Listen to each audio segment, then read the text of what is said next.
How do you keep your children from doing things that make you not like them without shouting and fighting all day? Well, there might be a minimum necessary amount of shouting and fighting. Well, in my first book, I outlined 2 principles that were derived from political philosophy, one from France and one from the English common law tradition. And the French principle was minimum necessary rules. So it's predicated on this. It's kind of a minimal government philosophy. The idea being that bad rules drive out respect for good rules. And so you have to have some rules. But, you know, maybe you don't want to have too many. And you can understand that because, like, how many rules do you want to enforce? You want to spend all your time running around enforcing rules? And the answer to that should be no, because you have a life. And then you have to figure out what the important rules are. And so that's the first thing, and you have to talk that over with your wife or your husband. It's like, well, you know, one rule we had in our house was that you didn't get to be mean to your sibling. Now, you could be funny, you could play, you could tease even, although you had to keep the teasing on the funny side of funny and not the mean side, and the person you were teasing had a vote on that.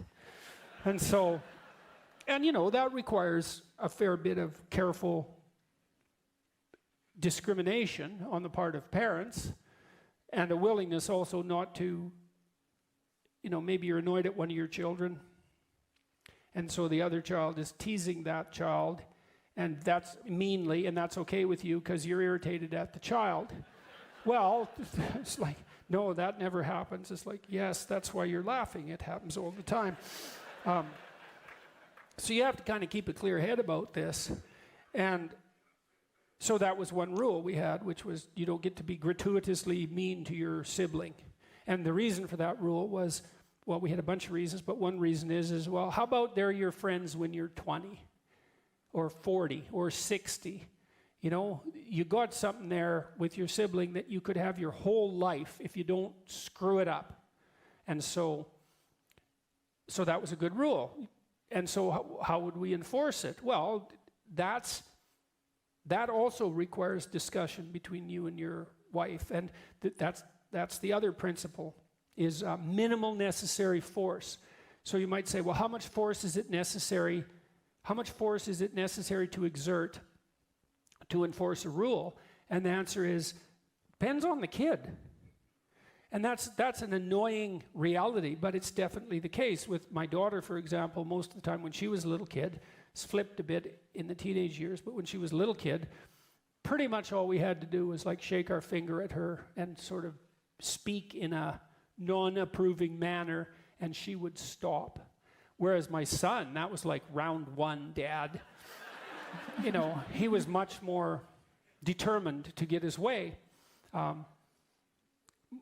More willing to use resistance to get his way. And so we had to use more invasive behavioral techniques. So one of the things we did with him and with her now and then was, you know, if he was being a pain in the neck at the table, we'd put him on the steps. It's like, you can sit there. How long? Till you're civilized. And that's a really good rule, you know, because, well, it should be for 3 minutes. Like, well, maybe it should be for 10. You don't know. You can't figure out what's the optimal amount of time to give your child if you use timeout. And the answer is you don't know.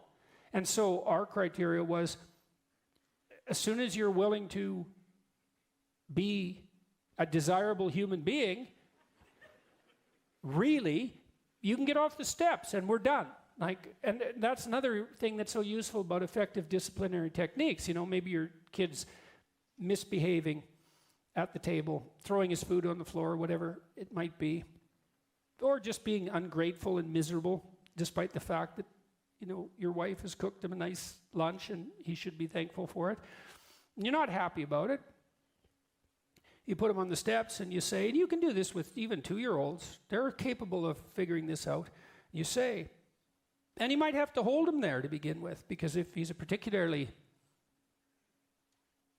stubborn child, you're going to put him on the steps and let go, and he's going to run off. It's like, ha, ha, ha. It's like, no, you're sitting there, even if I have to hold you. And you want to not be angry about that. It's like, he's 2. You can take him. So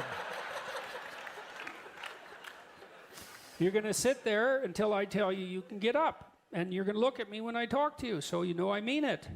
But as soon as you decide that you're going to follow the rules, I'm going to forgive you, like instantly. And that's really important with kids. You don't want to hold a grudge. And do you really want to hold a grudge? Like, do you really want to have a grudge? Wouldn't it be better if it was just over? And the thing is if the kid taps himself into compliance and it's over, well, hooray, then you get what you wanted. And you might think, well, you know, who are you to impose your rules on your child? And the answer is, I'm his parent. And you might say, well, what gives you that right? And the answer is, well, I took on the responsibility, and so there's rights that go along with that. And second, like, who else is going to do it? So what gives me that right? It's like, it isn't exactly my right, it's my responsibility. Right? It's not like I want to put my child on the steps to gratify myself, unless I'm, you know, there's something seriously wrong. It's not pleasurable in and of itself. It's like, I don't want the kid to be a squalling, wretched reprobate that everyone hates. And so, and you know, if you remember your elementary school life and junior high school life, you know there were children who were very unpopular and who didn't know how to behave. And how about that isn't your kid? How about that? And so that's who you are to impose those rules. And you say, well, how do you know those are the right rules? And the answer is, that's bloody tricky, man. And that's partly why it's a good idea to be married. Because if the two of you can agree on a rule, then there's some reasonable likelihood that it's an okay rule. You know, because what's the probability that you're both crazy in exactly the same way? So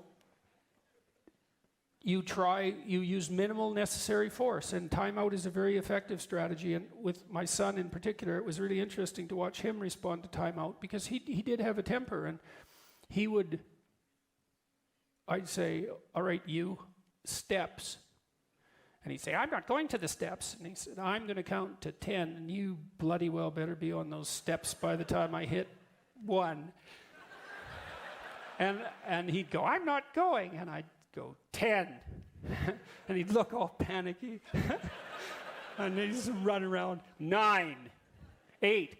Don't count! Don't count! I hate it when you count! Usually, by 2, he was pretty damn close to the stairs. And by 1, sitting there, and then, you know, I can remember this quite vividly. He would sit there just enraged. Like, it was so interesting to watch, because kids, well, when kids have a temper tantrum, that's rage. They're completely undone by anger. If you ever saw an adult do that, and I saw that in my clinical practice, by the way, you ever saw an adult have a temper tantrum, that would scar you for life. I mean it. It's something to see, man. You see a 2-year-old, you think, well, thank God they're only this big and soft, you know. But it was so interesting watching him, because when he'd be enraged like that, I'd go say to him, leave him a minute or so and say, are you ready to get off the steps? Are you ready to have a good day? He'd say, not yet.